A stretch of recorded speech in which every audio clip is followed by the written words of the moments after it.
porque ela é muito interessante. E mais lá para frente, Gálatas capítulo 5, verso 22, vai falar que o fruto do Espírito é a paz, bondade, longanimidade, mansidão, domínio próprio, e assim vai. Mas uma das coisas interessantes é que a Bíblia diz que aquele que não anda no conselho dos ímpios, né, aquele que tem prazer na lei do Senhor, no caso a igreja de Cristo, é como uma árvore plantada junto à corrente das águas. Ele é a analogia ali de estar na presença do Senhor, né, plantada na corrente das águas, cuja folhagem não murcha e dá fruto no tempo certo. Mas olha uma coisa interessante que eu passei a ponderar em cima dessa analogia sobre a árvore. A árvore, vamos pegar por exemplo aqui uma mangueira, né? Uma árvore grande, né? De porte até médio, grande, que tem ali, ela se expande razoavelmente e dá seus frutos, né? Mas uma das coisas interessantes é que quando a mangueira frutifica, né, que a manga está pronta ali, quem se alimenta da manga? Os pássaros se alimentam, os animais se alimentam, os seres humanos se alimentam, os insetos se alimentam. Até os vermes, né, quando a manga cai e apodrece, está ali no chão, aí vem aqueles vermes e se alimentam. Sabe qual é o único ser nessa história toda que não se alimenta dessa fruta? A própria mangueira. Aí talvez você pense, mas pastor, o que é que isso tem a ver com o reino de Deus? O que é que isso tem a ver com a igreja? Tem tudo a ver, tem tudo a ver. Sabe por quê? Quando a Bíblia diz que nós somos árvores plantadas junto à corrente das águas, que a folhagem não murcha, ou seja, está sempre vigorosa e dá fruto no tempo certo, a palavra de Deus está dizendo que nós somos levantados por Deus, enxertados na videira verdadeira e colocados para o mundo como árvores para frutificar e o nosso fruto alimentar o outro. Ou seja, somos levantados por Deus para abençoar o outro, para abençoar a outra pessoa, para abençoar o nosso vizinho, para abençoar o nosso familiar, para abençoar o nosso amigo de trabalho, para abençoar o nosso amigo da escola, da faculdade, a pessoa da qual nós compramos o pão na padaria, a pessoa que está no supermercado. Então Deus levanta a sua igreja a fim de que a igreja seja uma árvore frutífera para alimentar o outro. E aí nós olhando também para Mateus capítulo 5, né, verso de 13 a 16, Jesus vai dizer que nós somos sal da terra e luz do mundo.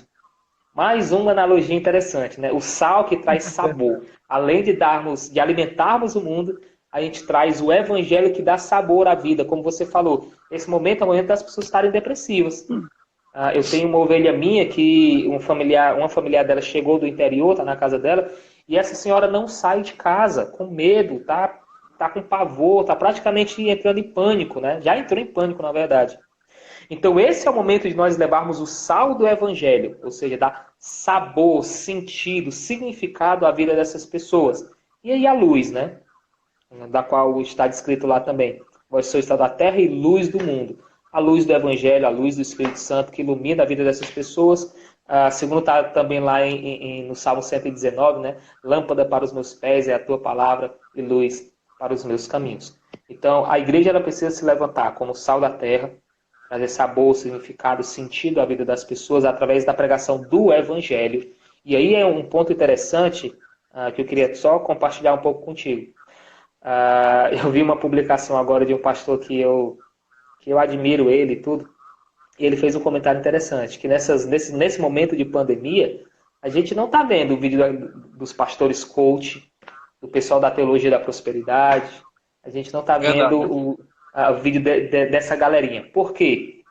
Porque nos momentos de crise, nos momentos de dificuldade, os que ficam verdadeiramente são aqueles pastores cotidianos, diários, que se preocupam com as ovelhas, que estão lá visitando, que estão ligando, que estão perguntando como é que está sendo o dia.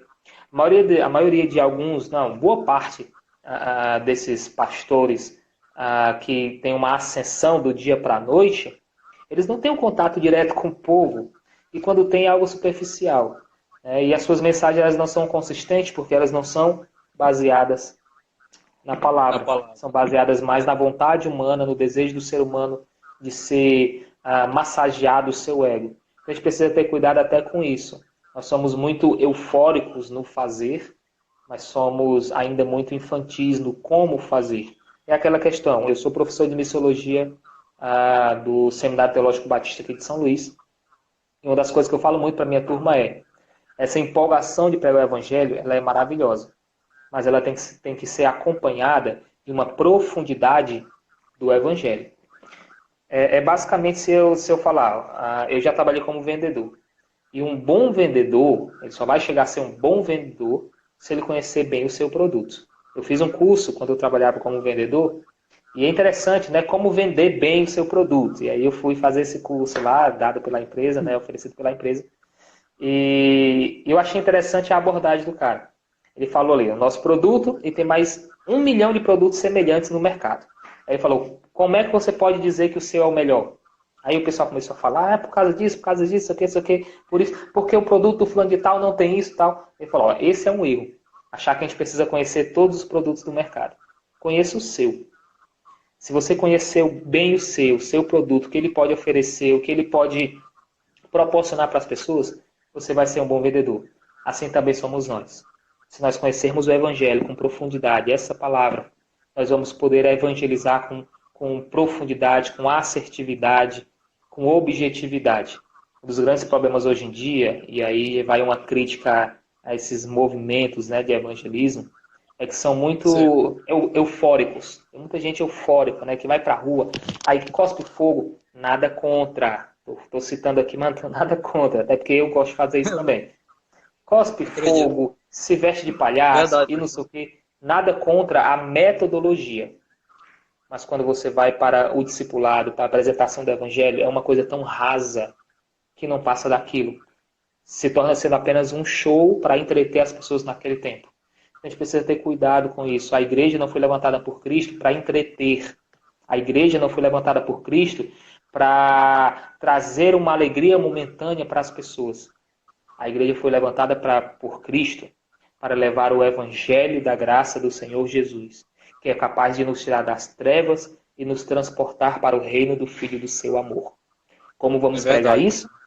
Como vamos pregar esse evangelho? Não sei, a metodologia vai depender da situação, da realidade de cada igreja. Hoje, nesse exato momento, muitas igrejas estão utilizando essa ferramentazinha. Instagram, Facebook, algumas estão Verdade. utilizando Hangouts, outros estão utilizando Zoom e outras ferramentas mais. Porém, o evangelho tem que ser pregado. E o evangelho bíblico, não um pseudo-evangelho aos moldes do líder para satisfazer a necessidade do ego humano. A gente precisa ter muito cuidado com isso. Paulo batia muito em cima disso. João bateu muito em cima disso.